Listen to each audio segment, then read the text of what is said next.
Дагы бир жолу саламатсыздарбы? Вебинарыбызды акырындап баштай берсек, урматтуу ишкерлер, урматтуу жыйын мүчөлөрү. Күн тартибибизде мындай, алдын ала азыр биринчи суранып кетким келип атат. Микрофондоруңуздарды өчүрүп койсоңуздар, спикер сүйлөп атканда. Анан суроолор боло турган болсо, презентациянын аягында түз сурооңуздарды берсеңиздер болот спикерге. Кыскача эрежени айтып кетелим. Негизги бүгүн вебинарыбыз бул эсеби боюнча экинчи вебинарыбыз, урматтуу ишкерлер. Биринчи вебинарыбыз ошол бизнес акыйкатчы институтунан ишкерлерди текшерүү боюнча өздөрүнүн анализин жана презентациясын бизге көрсөтүшкөн. Ал эми бүгүнкү экинчи вебинарыбыз бул Кыргыз Республикасынын башкы прокуратурасынын ишкерлерди коргоо, ишкерлердин укуктарын сакталышын көзөмөлдөө боюнча бөлүмүнүн улук прокурору Аликулов Авазбек мырза бизде бүгүн конокто. Биз ушул ишкерлердин укуктары тууралуу сүйлөшмөкчүбүз бүгүн. Негизи эле ишкерлердин укуктарын коргоодо бул прокуратуранын ролу кандай? Прокуратура тарабынан кандай текшерүүлөр болот? Кандай коргоолордун түрлөрү бар? Жана башка ушул сыяктуу темалардын тегерегинде сөз кылмакчыбыз. Вебинарыбызга келип бергениңиз үчүн Авазбек мырза сизге чоң рахмат. Калган катышуучуларды кунт коюп угууга чакырабыз. Сөзсүз вебинардын аягында спикерибизге сурооңуздарды берсеңиздер болот. Биринчи азыр Авазбек мырза, анда сизге сөздү берсек, баштай берсек анда. Презентацияга мен уруксатты берип койдум. Азыр могу презентацияңызды көргөзө берсеңиз болот. Баштай берсеңиз болот. Микрофонуңуз күйбөй калды окшойт, Авазбек мырза. Угулуп атабы? Угулуп атат. Саламатсыздарбы, вебинардын катышуучулары? Биринчиден, Жаш ишкерлер ассоциациясына ыраазычылык билдиргибиз келет. Ушундай бүгүн вебинар уюштуруп, бизнес өкүлдөрүнүн катышуусунда мыйзамдын талаптарын түшүндүрүү маселеси боюнча тема жаратып атасыздар. Сиздердин иштериңиздерге ийгилик. Биринчиден өзүмдү тааныштырып кетейин. Кыргыз Республикасынын башкы прокуратурасынын инвесторлорду коргоо жана ишкерлердин укуктарынын сакталышын көзөмөлдөө бөлүмүнүн улук прокурору Аликулов Авазбек Мамашарипович. Бүгүн негизинен коюлган тема боюнча бул республиканын прокуратура органдары тарабынан ишкерлердин укугун сактоо боюнча ролу деген негизинен тема коюлуп атат. Бул темага негизинен прокуратура органдарында Конституция тарабынан бекитилген ыйгарымдыктардын негизги ыйгарымдыктардын бири бул республиканын аймагындагы мыйзамдардын жана ченемдик укуктук актылардын бирдей аткарылышын көзөмөлгө алуу. Бул көзөмөлгө алуу бул мамлекеттик органдар тарабынан, аткаруу бийлигинин өкүлдөрү тарабынан, жергиликтүү өзүн өзү башкаруу органдары тарабынан аткарылышын көзөмөлдөө бул түздөн түз прокуратура органдарынын ыйгарымдыктарына кирет. Ал эми анын ичинде ишкерлердин укуктарын коргоо, ошондой эле инвесторлордун мыйзамдык кызыкчылыктарын сакталышын көзөмөлдөө бул прокуратура органдарынын приоритеттүү багыттарынын бири болуп эсептелинет. Жетекчилик тарабынан көзөмөлгө алынып, бул багытта иш жүргүзүлүп атат. Статистикалык маалыматтарга эгер токтолчу болсок, 2020 жылдын 12 айында прокуратура органдары тарабынан ишкерлердин укуктарынын сакталышын көзөмөлдөө багыты боюнча жалпысынан 162 текшерүү жүргүзүлүп, 443 мыйзам бузуучулуктар аныкталган. Аныкталган мыйзам бузуучулуктарды четтетүү максатында 140 сунуш прокурорлук актысы, 10 талап келтирилген прокурорлук актылардын негизинде мыйзам бузуучулукка жол берилген 126 кызматкер дисциплинардык жоопкерчиликке тартылган.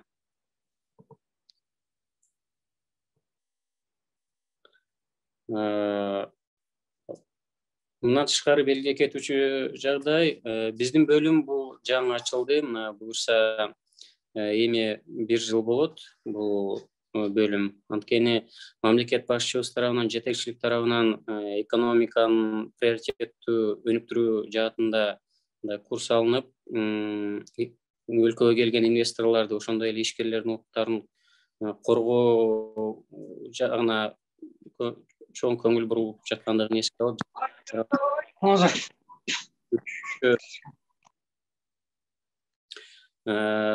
бул бөлүм буюрса 1 жылга жакындап калды иштеп атканына. Бөлүмдүн өзгөчөлүгү катары биздин бөлүм бир гана ошол ишкерлердин укуктарын көзөмөлдөө жаатында жумуш алып барат. Бул аткаруу бийлигинин өкүлдөрү, мамлекеттик органдар болобу, алардын кызматкерлери, өзүн башкаруу органдар, укук коргоо органдары, салык органдарынын үстүнөн ишкерлердин даттануулары, алардын кабыл алынган чечимдерине кандайдыр бир макул эместиги маселелери жаралган учурда биздин бөлүмгө кайрылууга укуктуу. Мындан тышкары биздин бөлүмдүн өзгөчөлүгү катары бул аракеттеги, мисалы, тергөөдөгү кылмыш иштер боюнча, түшкөн кайрылуулар боюнча иштерди алып, укук коргоо органдарынан окуп, аларда жүргүзүлүп жаткан тергөө аракеттери мыйзам талабына ылайык жүргүзүлүп атабы, же болбосо кандайдыр бир мыйзам бузуучулуктар менен орун албагандыгын биздин бөлүм кызматкерлери аны тастап бере алышат. Текшерүү жүргүзүлгөн учурда. Текшерүү кандайдыр бир маселе менен, ишкердикке байланыштуу маселе менен белгиле кетүүчү жагдай бул мыйзам талабына ылайык ишкер катары катталган, өзүнүн ишмердүүлүгүн мыйзамга ылайык жүргүзүп жаткан ишкерлер ушул маселелер менен биздин бөлүмгө кайрылса болот. Ал эми текшерүүлөрдүн түрлөрүнө эгер токтолсок, аз кечиресиздер. 1 мүнөт.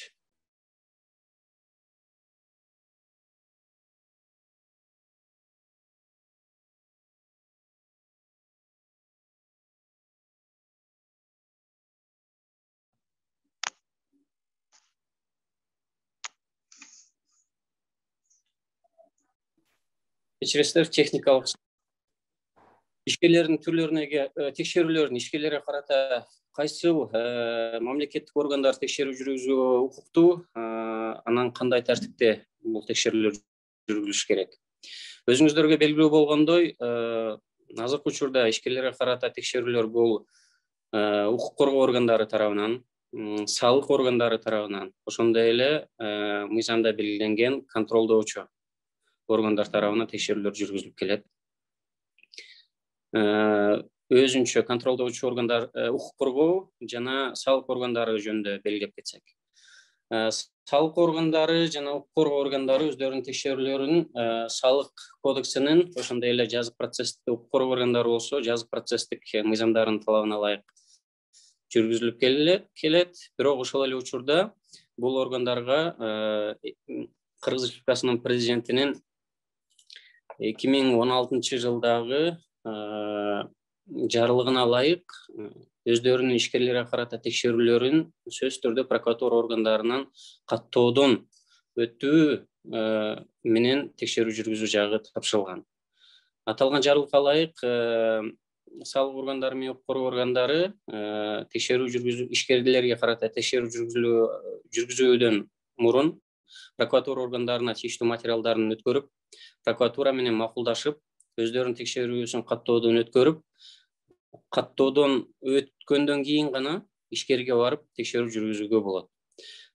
Ал текшерүү мыйзамда белгиленген мөөнөтү менен, ар бир катталган учурда ошол мөөнөтү менен аймактык прокуратура тарабынан көзөмөлгө алынып, анын мыйзамдуулугу, жыйынтыгы прокуратура органдарына тапшырылып турат.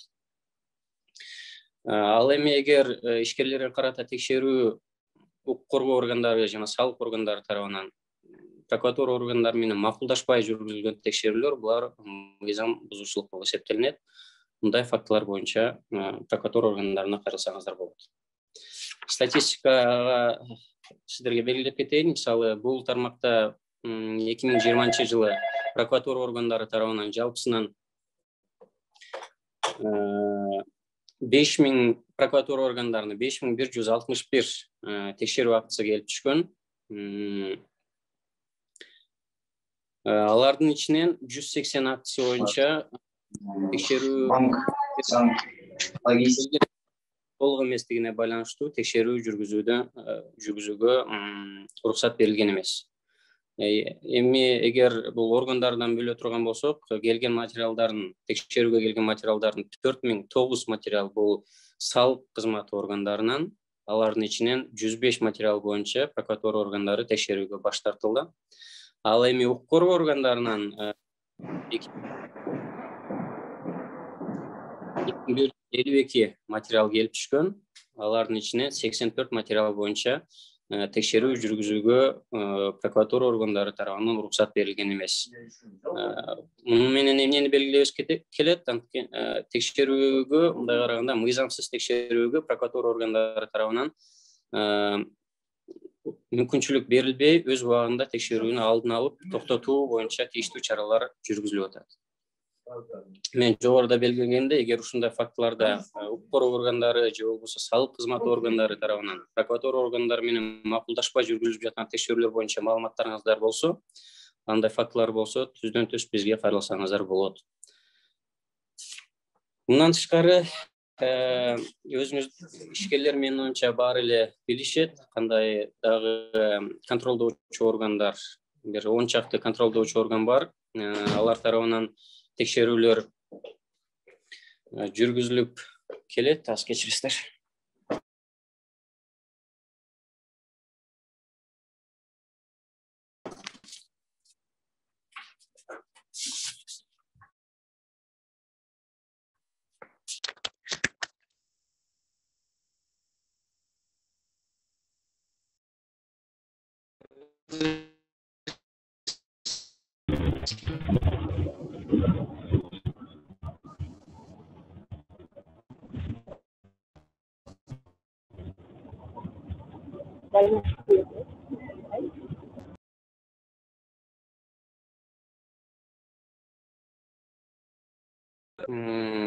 Азыркы учурда экономика жана каржы министрлиги тарабынан макулдашуу менен гана жүргүзүү жагы белгиленген. Эгер бул мамлекеттарды атап кетсек, бул антимонополияга каршы мамлекеттик агенттик, бул ГАРТЭК, топливно-энергетический комплекс, Госагентство регулирования, Финразведка, ветинспекция, азыр экотехинспекция жоюлду, бирок мындай контролдоочу органдардын арасына экотехинспекция да кирген. Мамлекеттик департамент драгоценных металлов, алар кишет, ДЛО, департамент лекарственного обеспечения, ушундай сыяктуу мамлекеттик органдар ишкерлерге карата жүргүзүлүп жаткан текшерүүлөрдүн сөзсүз түрдө алгач экономика министрлиги менен макулдашып, андан кийин гана текшерүү жүргүзүүгө мыйзам жол берилет. Бул багытта да өздөрүнүн текшерүүлөрүн экономика министрлиги менен макулдашпастан жүргүзгөндүгү мыйзам талаптарын бузуу болуп эсептелинет. Эми ал жерде дагы башка текшерүү жүргүзүүнүн тартиби, өзгөчөлүктөрү мыйзамда толук көрсөтүлгөн. Андай башка да кошумча талаптар коюлган, мисалы текшерүү жүргүзүүнүн мөөнөтү, канча убакытта жүргүзүлүш керек, кандай шартта, кандай тартипте, кайсы уруксат берүү кагаздарынын негизинде дегендей. Андай да өзгөчөлүктөр бар. Ушул маселелер боюнча да эгер сиздерде суроолоруңуздар болсо, же болбосо кандай бир буга чейин болгон текшерүү боюнча сиздер тараптан сиздердин оюңуздар боюнча мыйзам бузуу менен коштолгондугу боюнча маалыматтарыңыздар болсо, бизге кайрылсаңыздар болот. Ал эми ошол белгилеп кетүүчү жагдай бул мораторий. Азыркы учурда ишкерлердин жумушуна мындан ары өнүктүрүү багытында, ошондой эле аларга жүргүзүлүп жаткан текшерүүлөрдүн санын азайтуу максатында Кыргыз Республикасынын өкмөтү тарабынан 2019 мына 2020 жылдары быйыл 2021 жылга да узартылып, текшерүү жүргүзүүгө мораторий чектөө коюлган. Ошол эле учурда 2020 жылдын декабрь айынан баштап укук коргоо органдары тарабынан жүргүзүлүүчү текшерүүлөргө да, ишкерлерге карата жүргүзүлө турган текшерүүлөргө мораторий коюлган. Бул мораторий контролдоочу органдарга тиешелүү мораторий боюнча бул пландуу текшерүүлөрү токтотулуп, айрым жарандар тарабынан же болбосо мамлекеттик органдардын кайрылууларынын негизинде гана айрым ошол токтомдо көрсөтүлгөн учурларда гана жүргүзүү жагына уруксат берилген. Жалпысынан ишкердикти жүргүзүү маселелери, текшерүү жүргүзүү маселелери ушул эки тармакка бөлсөк болот. Мен жогоруда белгилегендей, бул укук коргоо органдары жана салык кызматы бул өздөрүнүн текшерүүлөрүн прокуратура органдары менен макулдашуу менен жүргүзүлгөндүгү. Ал эми 10 мамлекеттик контролдоочу органдар өздөрүнүн текшерүүлөрүн Кыргыз Республикасынын экономика министрлиги тарабынан макулдашылып жатканда. Бул макулдашуу чектөөлөр эмне себептен коюлган? Бул чектөө негизинен биринчиден негизсиз текшерүүнү алдын алуу, негизсиз текшерүүлөргө жол бербөө максатында. Анткени мисалы прокуратура органдарына келген материал боюнча ал жерде сөзсүз түрдө эмненин негизинде текшерүү болот. Бул рахмат, кечиресиздер, бизде техникалык себептер менен байланыш үзүлүп калды. Азыр кайрадан адистерди чакырып байланышта кайрадан чыгып атабыз. Мен жана токтолгон жерден кайрадан улантып кетсек, бул ишкерлерди кимдер, кайсы мамлекеттик органдар кандай тартипте текшерүү жүргүзүлө алат, текшерүү жүргүзүүсү, текшерүүлөр кимдер менен макулдашуусу зарыл боюнча мен жогоруда белгилеп кеттим. Анан негизинен эле ишкерлердин укугу боюнча, мисалы, кимдир болбосун бул укук коргоо орган, салык кызматы же болбосо башка контролдоочу орган кызматкерлери келген учурда ишкердин укугу бар толугу менен. Анын өздүгүн аныктоочу документтин көрүүгө, анын текшерүүгө болгон негиз болгон документтердин баарын көрүп алууга толугу менен укугу бар. Ошондой эле мисал катары, өзүбүздүн бөлүм тарабынан жүргүзүлүп жаткан жумуштун бир-эки мисал катары мен сиздерге айтып кетейин дегем. Ишкерлердин коргоо биз тарабынан кандай багытта жүргүзүлүп жатат? Бул сөзсүз түрдө ишкерлер тарабынан келип жаткан кайрылуулар биз тарабынан толугу менен каралат. Ар бир кайрылуу мыйзам талабына ылайык, мыйзамда белгиленген мөөнөттө, ошондой эле кайрылууда көрсөтүлгөн дооматтардын баары ылдаттык менен бизде каралып чыгып, алардын баардыгы боюнча эгер мыйзам бузуучулуктар аныкталса, тийиштүү мыйзамда белгиленген чаралар көрүлөт. Мына мисалы 2020 жылдын 12 айында жалпы Кыргыз Республикасынын прокуратура органдарына ишкерлердин укуктарын коргоо багыты боюнча жалпы 290 кайрылуу келип түшкөн. Бул кайрылуулардын кароо жыйынтыгы менен 81 кайрылуу боюнча белгиленген дооматтар өз ордун таап, аныкталып, мыйзам бузуучулуктар аныкталып, прокуратура органдары тарабынан тийиштүү мыйзамда белгиленген чаралар каралган. Мындан тышкары прокуратура органдары тарабынан жүргүзүлүп жаткан текшерүүлөрдө эгер белгилеп кетсек, мисалы жакын арада мамлекеттик ветеринардык жана фитосанитардык мамлекеттик инспекциясында текшерүү болуп, бул жерде ишкерлерге байланыштуу маселелер бул инспекция тарабынан кандай жүргүзүлүп жатат? Аймактарда өзгөчө бул контролдоочу орган тарабынан аймактарда ишкерлердин укуктарынын сакталышын кандай сактап атат дегендей маселе коюлуп, текшерүү учурунда аймактык регионалдык башкармалыктар тарабынан жүргүзүлгөн жумушуна талдоо жүргүзүлдү. Айрым областтарда ветеринардык жана фитосанитардык коопсуздук боюнча мамлекеттик инспекциянын аймактык өкүлдөрү тарабынан ишкерлерге карата мыйзамсыз же болбосо экономика министрлиги тарабынан макулдашпастан текшерүүлөр жүргүзүп жаткандыгы өз ордун тапты. Мындай мыйзам бузуучулук боюнча аймакта прокуратура тарабынан тийиштүү чаралар көрүлдү, же болбосо прокурордук актылар сунуш иретинде келтирилип, мыйзам бузуучулукка жол берген кызматкерлердин жоопкерчилигин кароо маселеси коюлган. Бул прокурордук актылар азыр каралып атат. Биз тарабынан көзөмөлдөө кароонун жыйынтыгы менен мыйзам бузуучулукка жол берген кызматкерлерге тийиштүү чаралар көрүлөт деп убада бере алабыз. Ал эми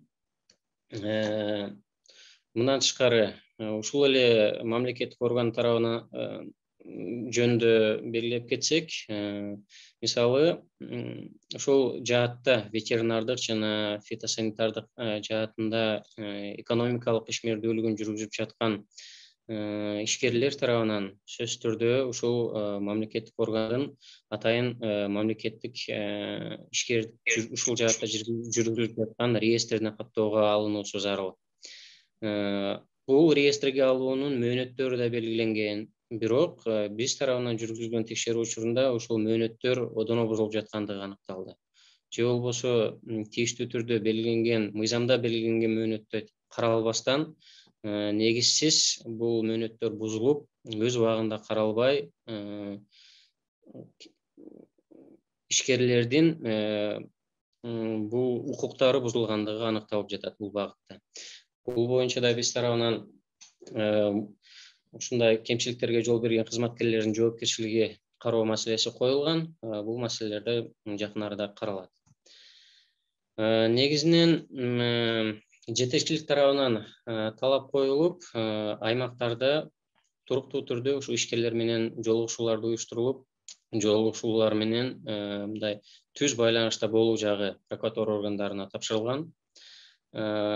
Ошондой эле белгилеп кетүүчү жагдай, мына жакын арада быйыл президент тарабынан 2 жарлык кабыл алынган. Бул 29 январь 2021 жылдагы 3-чү жарлыгы,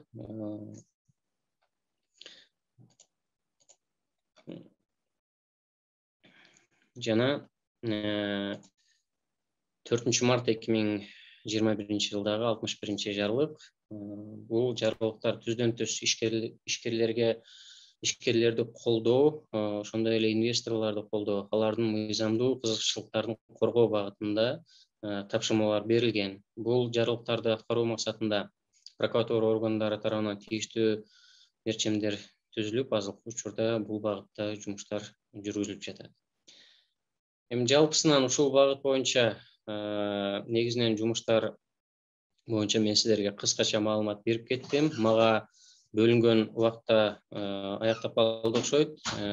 Убакытты жөн кетирбеш үчүн мен азыркы учурда вебинардын катышуучуларынын суроолоруна жооп берүүгө даярмын. Сиздерге убакыт бөлүп биздин кыска маалыматыбызды угуп бергениңиздер үчүн ыраазычылык билдирем. Суроолоруңуздар болсо жооп берүүгө даярбыз. Рахмат Азбек мырза. Чоң рахмат. Жакшы маалыматтарды бөлүшүп кеттиңиз. Анда урматтуу ишкерлер, урматтуу катышуучулар, сурооңуздар болсо Азбек мырзага түз берип алсаңыздар болот. Прокуратура ишкерлерди кантип текшерет, кандай текшерүү түрлөрү бар, ишкерлерди кантип коргоого алат мамлекет прокуратура тарабынан. Жана ушул башка тегерегинде бизге маалымат айтып берди Азбек мырза. Анда суроолорду окусак, кимде суроо болсо келиңиздер. Мен толуктоо катары айтып кетейин, прокуратура органдары ишкерлерге карата текшерүү жүргүзбөйт. Бул Конституция тарабынан деле уруксат берилбейт. Прокуратура органдары тескерисинче ишкерлерди коргоо боюнча, анын ичинде биздин бөлүм башка мамлекеттик органдар тарабынан кандайдыр бир ишкерлерге карата болгон мыйзам бузуучулуктар боюнча ишкерлерди коргоо жаатында жумуш жүргүзүлөт.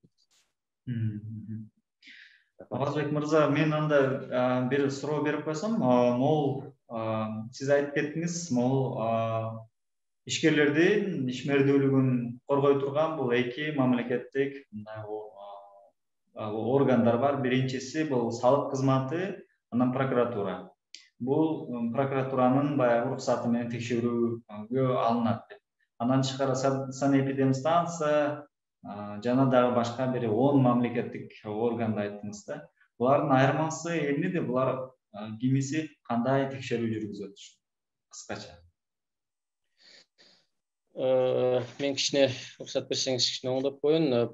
Прокуратура менен салык кызмат бул жерде ар бир мамлекеттик орган өзүнүн ыйгарым укугу бар. Азыр мисалы коргоо функциясы азыркы учурда же болбосо башка мамлекеттик аткаруу бийлигинин өкүлдөрүнүн бул мамлекеттик органдардын аткарып жаткан жумушунда мыйзамдын же болбосо ишкерлердин коргоо мыйзамдарынын жаатында мыйзамдардын талаптагыдай аткарылышына бирдиктүү көзөмөл жүргүзүү бул прокуратура органдарынын милдети. Азыркы учурда прокуратура органдары тарабынан кайсы орган болбосун, ар бир мисалы мен жогоруда белгилеп кеттим, укук коргоо органдары менен салык кызматы булар президенттин жарлыгынын жана өкмөт тарабынан бекитилген убактылуу жобосу бар, кандай тартипте текшерүүлөр жүргүзүү. Ошол тартипте жүргүзүү жагына көзөмөл жүргүзөт. Сөзсүз түрдө ар бир текшерүү прокуратура органдары менен макулдашуудан өтүш керек. Эгер макулдашуудан өтпөсө, бул түздөн түз ченемдик укуктук акылардын бузулушу болуп эсептелинет, тийиштүү чаралар көрүлөт. Ар бир ушундай мыйзам бузуучулукка жол берген кызматкердин жоопкерчилиги каралат. Ал эми прокуратурага жүктөлгөн ошол эгер негизсиз текшерүүлөрдү, келген материалдарды карап чыгып, тийиштүү өз убагында карап чыгып, мыйзамсыз текшерүүлөрдү алдын алуу жагы. Экинчиден, бул Кыргыз Республикасынын ишкерлерге карата текшерүүлөрдү жүргүзүүнүн тартиби мыйзамы. Бул мыйзамда башка мамлекеттик контролдоочу органдар тарабынан, жогоруда сиз айтып кеткендей санэпидемстанция, экотехинспекция деген органдар тарабынан текшерүү жүргүзүү, ишкерлерге карата текшерүү жүргүзүү. Бул мамлекеттик органдарды өздөрүнүн ыйгарым укуктарына ылайык текшерүү жүргүзүп келген. Мисалы, санэпидемстанция бул эпидемиологиялык талаптардын аткарылышы боюнча. Экотехинспекция буга чейин бирдиктүү мамлекеттик орган болуп турганда, ал деле өзүнүн мисалы курулуш жааты, экология жааты, эмгек, энергетика жааты боюнча өздөрүнүн текшерүүлөрүн жүргүзүп келген.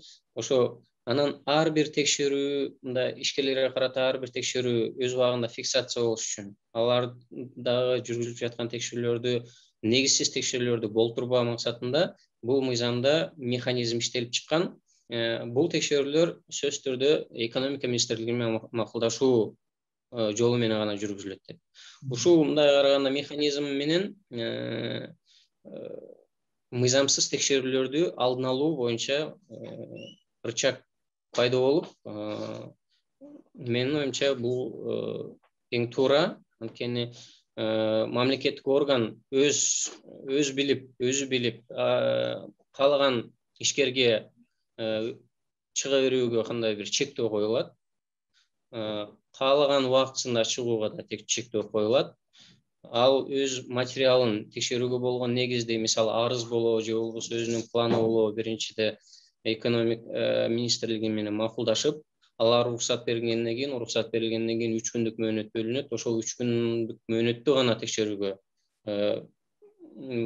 убакыт мүмкүнчүлүк берилип, бул жагынан да чектөө коюлуп, ишкерлердин шартына мындай негизсиз текшерүүлөрдү, ошондой эле негизсиз текшерүүлөрдү негизсиз узак убакыт жүргүзүүгө мындай мүмкүнчүлүк берилбөө боюнча чектөө коюлган деп айта алам.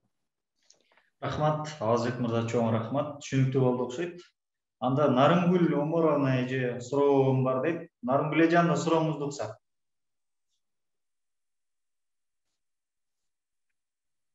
Микрофонуңузду иштетип алыңыз, Нарымгүл эже. Бир аз катуу өтөт окшойт. Саламатсыздарбы, иштеп. Саламатсыздарбы? Абдан пайдалуу маалымат алдык. Менде мындай жеке суроом бар эле, бере берсем болобу? Биз Айыл жергесине, мен Нарын областынын Акала районунан чыгып жатам. Биз айылда магазин сода тармағында иш алып барабыз көп жылдан бери. Спирттик ичимдиктерди сатууга лицензиябыз бар. Бардык документтерибиз мыйзамга туура келип, ордордун бизде айылдын жаштары, элдери ушинтип спирттик ичимдик сатууга тыюу салдык деп токтом чыгардык дешкен. Ага да биз каршы болбой макул, сатууну лицензиябыздын бардыгына карабай туруп, сатууга макул каршы эмеспиз деп бардык спирттик ичимдиктерибизди чогултуп, коробкага салып койгонбуз магазиндин ичине. Биз аларды жогото албайбыз да, ал 150 000 сомдук товар болсо сразу кайсыл жакка алып барып жоготобуз. Кайра алган жерибизге барып сүйлөшүп, Бишкектен биз 600 километр алыс жашайбыз. Жеткирип келгенчекти менде токтом бар, мен токтомду колго алышым керек деп айыл өкмөтү айылдан 10-15 жаштарды чогултуп алып келип, биздин магазинден ээси жок болгонуна карабастан биз сүйлөштүк күйөөң менен, апаң менен, бер деди деп келинден алдап туруп, ошол спирттик ичимдиктерди айыл өкмөтүнүн контролунду коргош үчүн кайсыл жакка кайрылышым керек. Мен до сих пор ошол спирттик ичимдиктеримди албай отурам. Ошо айыл өкмөтүнүн эмеси, укугу барбы ошентип кирип менин магазиниме собственностька кол салып, ошону алып кеткенге. Рахмат сурооңузга. Нарынкүл Омаровна, уруксат берсеңиз, менде тактоо иретинде суроо, байланыш начарлыгынан мен так түшүнбөй калдым. Ошондо айыл өкмөтүнүн кызматкерлери сиздин дүкөнүңүзгө келип, ошол спирт ичимдиктерди алып чыгып кетип атышабы? Айыл өкмөтү баш болуп, айылдын жаштары, активист жаштарыбыз деп туруп келип алып кетип атышат. Бизде Бул качан болгон окуя? токтом бар, кеңештин чыгарган силер, токтомго бар. Кеңеш ошондой, айылдык кеңеш токтом чыгара алабы? 2 жыл болду, соттошуп жүрүп чарчап өлгөнө калдым. Бул окуя 2 жыл мурун болгонбу?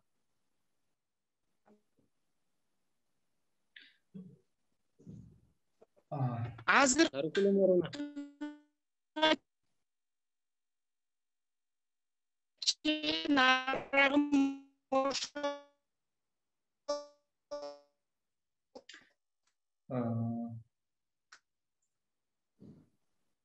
Нарынгүл эже, үнүңүз жакшы угулбай жатат. Биз байланыш начар болуп жатат. айыл өкмөтүнүн конторунун бир кабинетинде техке санапит, пожарный дегенди баарын алып, улам эле мынада эле прокуратурадан ой, сиздин эмеңиз бузулуп, акча берип кутулуп атабы, жок, туура эле болуп калыптыр. Араңызда. Байланыш жакшы болбой жатат окшойт. Мен толук суроонун тактоо иретинде тактай албадым, бирок негизинен мындайга жол берилбеш керек. Эч кимдин мындай жеке менчик мүлкүн өзүн билемдик менен мындай өзүнө тиешелүү турак жайдан болобу же башка бир кыймылсыз мүлкүнөн болобу кирип алып чыгып кетүүгө мыйзам жол бербейт. Менин оюмча, Нарынкүл Омаровна эгер бизге түз кайрылса болот, же болбосо жергиликтүү райондук прокуратурага тийиштүү арыз менен кайрылса, сөзсүз түрдө бул маселени карап чыгабыз. Мен атайын бул окуя боюнча тактоо иретинде качан болгондугун билейин дедим эле, бирок тилекке каршы байланыш начар болуп, бул маалыматтарды таба албадым. Бирок менин оюмча, Нарынкүл Омаровна биз менен бул вебинардан кийин деле байланышка чыгып, өзүнчө мындай жеке бул маселени талкууласак болот. Макул, рахмат. Нарынгүл Омаровна,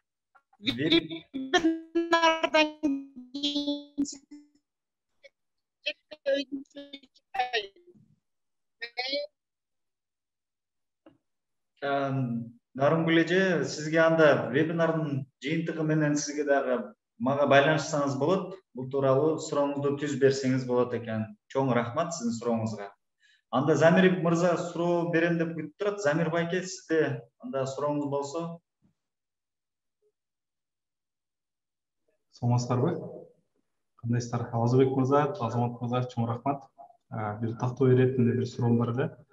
Бул госэкотехинспекция жоюлганга байланыштуу надзорный курулуш тармагында алсак, мисалы, буну ким контролдой баштайт?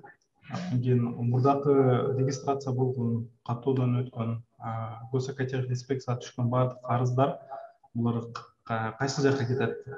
Ошол эле архитектурага өтүп бериш керекпи? Ошонун правопреемственность деген нерсе бул камтыйбы?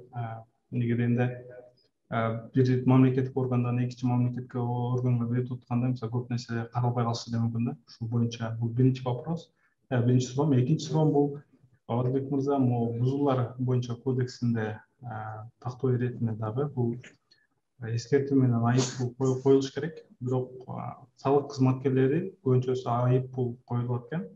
Алардын баары тең ссылкасы бизден бузуулар кодексинде бул эскертүү деген нерсе жок деп атат. Ошол боюнча булардын кылгандары туурабы же туура эмеспи? Сунуш пикириңизди айтсаңыз чоң рахмат.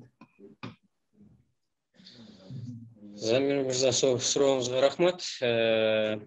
Негизинен биринчи сурооңуз боюнча бул инспекциянын ыйгарым укуктары азыркы учурда кайсыл мамлекеттик органдарга өтөт? Мен эми өзүңүз билгендей экотехинспекциянын ичинде жалпысынан 12 функциясы болгон. 12 функция бул 2012 жылы түзүлгөндө 12 функция бул ар кайсы мамлекеттик органдардан ушундай контролдоочу функцияларын бир мамлекеттик органга бириктирип, бирдиктүү бир контролдоочу орган болот деген ой менен негизинде түзүлгөн болчу. Мына быйыл инспекция жоюлуп, анан кайрадан ар бир тармагы боюнча өзүнүн контролдоочу органдары берилет деп мамлекет өзүнүн чечими кабыл алынган, өкмөт. Даана азыркы учурда кайсыл функция кайсы мамлекеттик органдарга өтүп жаткандыгы жөнүндө менде так маалымат азыр сизге айта албайт экенмин, бирок менин оюмча бул негизинен бул өкмөттүн ыйгарым укугуна кирет. Тийиштүү чечимдер кабыл алынып, жыйынтыгы менен өкмөт өзүнүн чечимин жарыяласа керек бул боюнча.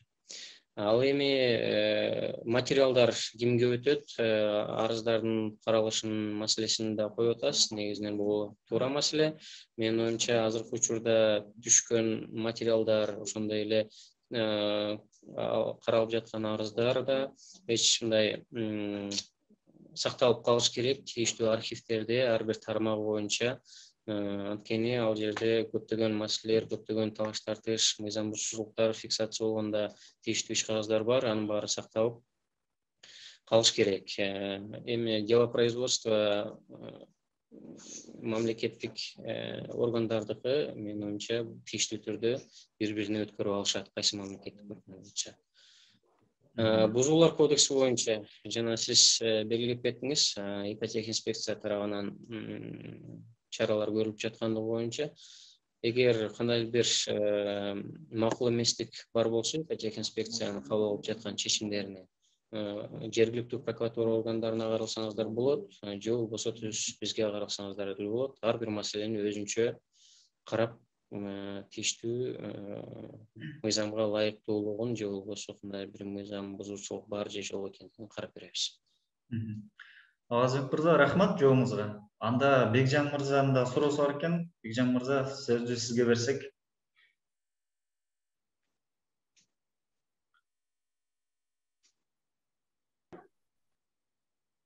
Siz mага сөз берип атасыз ошондо? Ооба, Бекжан байке, сурооңузду бере бериңиз. Мен атайын деле суроом жок болчу, жалпы эле суроо берейин. Бизде жеке ишкерлердин арасында, мисалы үчүн менде ОСО бар, анан кийин индивидуальный предприниматель дагы болуп ачылган немен бар, анан кийин жеке иш как юрлицо болуп калса ошондо. Юридический лицо, частный лицодон акча алган болсо, определенный бир сумма, мисалы үчүн миллион сом алган болсо, под процент. Анан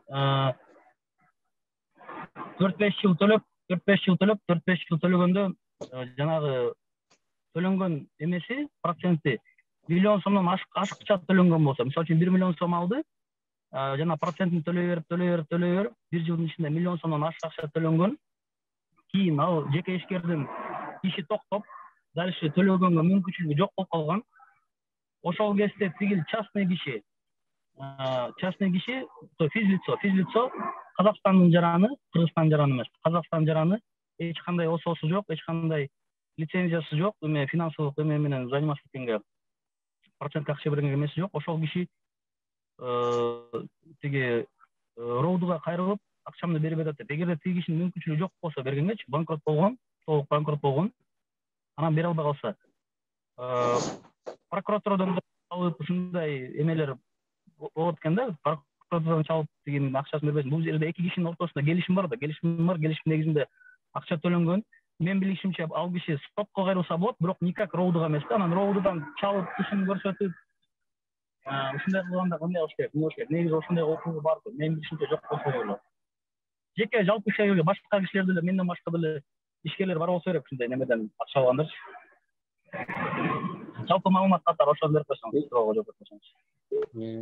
Бекжан мырза, сурооңузга рахмат. Негизинен сиз эң туура маселени көтөрдүңүз. Анткени айрым учурларда ушундай жарандардын же болбосо юридикалык жактардын ортосундагы мындай жарандык финансылык маселелер, булар жарандык кодекси менен мындай жөнгө салынат. Айрым учурларда ушундай фактылар боюнча да эрк бакатталып, сотко чейинки өндүрүштөр жүргүзүлүп жаткан учурлар кездешет. Бул маселе өзгөчө президент тарабынан да жарлыктарында, акыркы белгиленген жарлыктарында белгилеп, мындайга жол бербөө жөнүндө укук коргоо органдарына тапшырма берилген.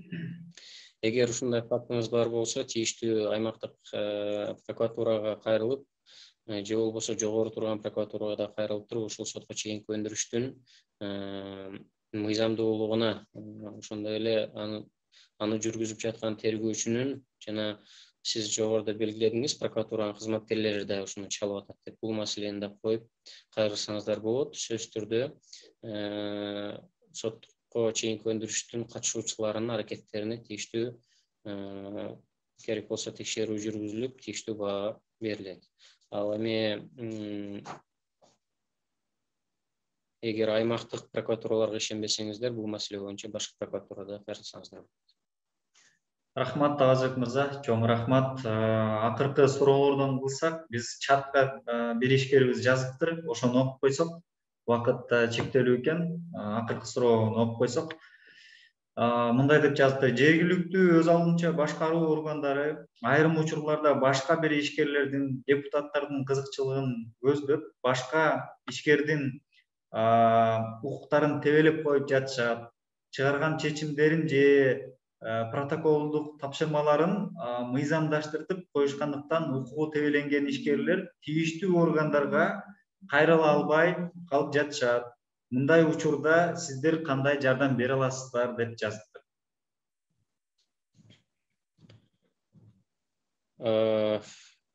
Эми дана факты көрсөтүлбөктүр.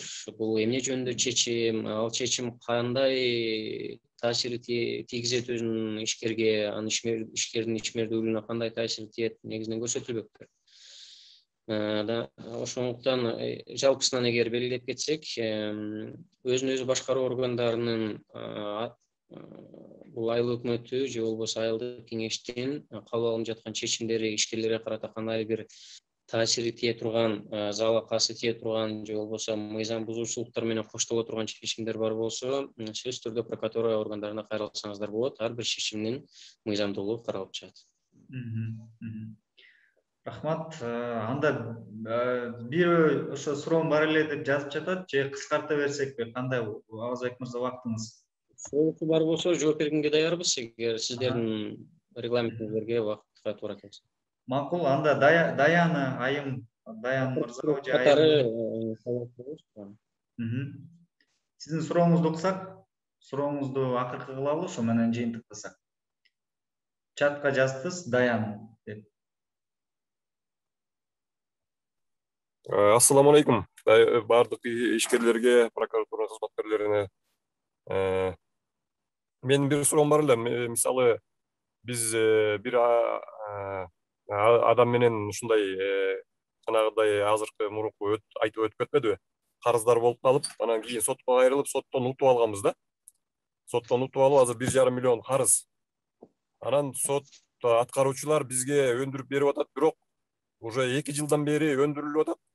Айына бир 2 миң сом, 4 миң сом берип коет. Ошону менен эле чектелип калып атат да. Ошону кандай мындай тез жолу барбы, тиги карыздар адам деле иштеп эле жүрөт. Бирок бергенге мындай эмеси жок да, көңүлү жок да. Бул бир. Экинчиси, ушул Бишкекте дагы бир сотту утуп алганбыз карыз маселеси менен. Ал адамда эч нерсеси жок, мына мен эчтекем жок деп, өзү пенсиядагы киши, пенсияга чыгып алганда, мурун органда иштеп жүрүп, эртерээк пенсияга чыккан адамдын. Эми сот аткаруучулар мунун эчтекеси жок экен деп, алып бере турган акчаны мен жоготуп атам да, 40 000 тегерегинде болчу. Муну кандай кылып алсак болот эми? Рахмат. Рахмат сурооңуз үчүн.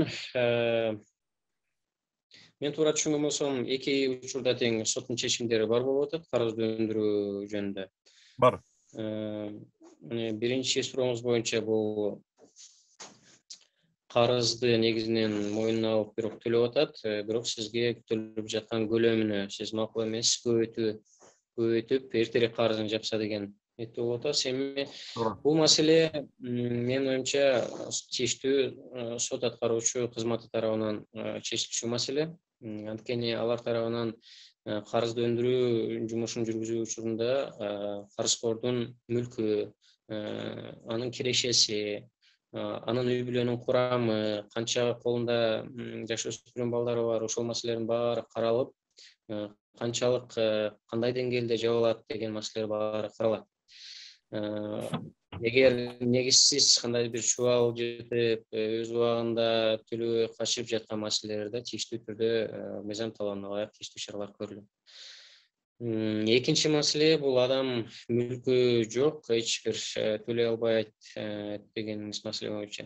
Бул боюнча да менин оюмча биринчиден бул суроо сот аткаруучу кызматына болот. Анткени алар тийиштүү түрдө мыйзамда белгиленген бар ыйгар мукуктарынын мүмкүнчүлүгүн толук пайдаландыбы же пайдаланбадыбы, анын мүлкү жөнүндө, киреши булактары жөнүндө толук изилдөөлөр жүргүзүлдүбү, эгер мүлкү бар болсо аларга камак салуу аракеттери көрүлдүбү, көрүлбөдүбү. Бул маселе боюнча да сиз тийиштүү сот аткаруучуларга же болбосо жогору турган сот аткаруучуларга кайрылууга же болбосо прокуратура органдарына кайрылсаңыз болот. Сот прокуратура органдарына кайрылсаңыз, ошол сот аткаруучулар тарабынан мыйзамда белгиленген өздөрүнүн чаралары көрүлдүбү же көрүлбөдүбү деген маселеге карап беришет. Рахмат. Рахмат. Анда урматтуу катышуучулар, урматтуу Азбек мырза, жакшы талкуу болду, жакшы маалыматтарды уктук. Эми расмий жабылыш аземин биздин ЖИАнын аткаруучу директору Фархат мырзага сөз берсек. Фархат мырза, анда сөз сизде. Саламатсыздарбы, урматтуу катышуучулар жана урматтуу Азбек мырза. Сизге чоң рахмат. Негизи акыркы учурларда ошол ар кандай ошол фискалдык анан укук коргоо органдар тарабынан ишкерлердин ортосунда бир топ маселелер көп болуп жатат. Анан ошонун негизинде биз ЖИА катары дагы акыркы ошол учурларда башкы прокуратура менен жакындан кызматташып, анан ушул маселелерди ишкерлердин укугун коргоо маселесинде бир топ иштешип атабыз. Анан негизи эле прокуратура боюнча же ушундай маселелер болгондо, урматтуу ишкерлер, ЖИАга дагы түз кайрылсаңыздар болот. ЖИАнын тиешелүү юристтери же кызматкерлери кээ бир маселелер боюнча биз ошол эле башкы прокуратура болсун же тиешелүү органдардан тез аранын ичинде маалымат алып берип, ишкерлердин укугун коргоо багытында иш алып барабыз да. Анан негизи азыр бул жакта дагы негизи эле башкы прокуратуранын жетекчилиги тарабынан ошол эле ишкерлердин укугун коргоо бөлүмүнүн жетекчилиги тарабынан деле прокуратура органдары бул ишкерлердин укугун коргой турган органдар, бул жанагындай карательный органдар эмес деп ошол багытта бир топ иш чаралар жүрүп жатат. Негизи ошо региондордо же кандайдыр маселелер болсо түз эле ЖИАга кайрылып, урматтуу ишкерлер, прокуратура органдары боюнча же башка органдар боюнча кайрылсаңыздар, бул жакта биз ошол эле Авазбек мырза же жетекчилигине кайрылып, баягындай мыйзамсыз учурлардын алдын алуу максатында иш алып барабыз да. Анан бул жерде эми Авазбек мырзага да терең ыраазычылык, убактысын бөлүп ушу биздин ишкерлер менен жолугушуп өткөзүп эме кылып берди.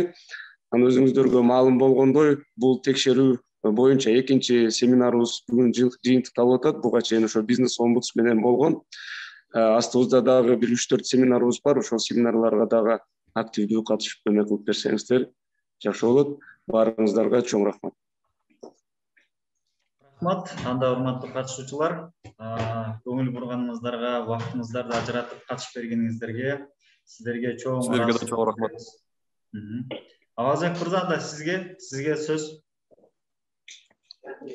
Рахмат, Фархат мырза, жалпы сиз жетектеген ассоциацияга мүчөлөрүнө өзүңүздөрдүн убакыт бөлүп биздин кыска маалыматыбызды угуп жакшы талкуу болду. Биз жетекчилик тарабынан да талап коюлган ишкерлер менен тыгыз байланыштуу болуп, түз байланыштуу болуп керек болсо ар бир маселени чечүүгө бүт мыйзамда каралган тиештүү чараларды колдонууга даярбыз. Кандай бир мыйзамсыз аракеттер болуп атса, ЖИА ассоциациясы аркылуу же болбосо түз бизге кайрылсаңыздар деле болот. Сиздер менен кызматташууга, мындан ары байланыштуу болууга даярбыз.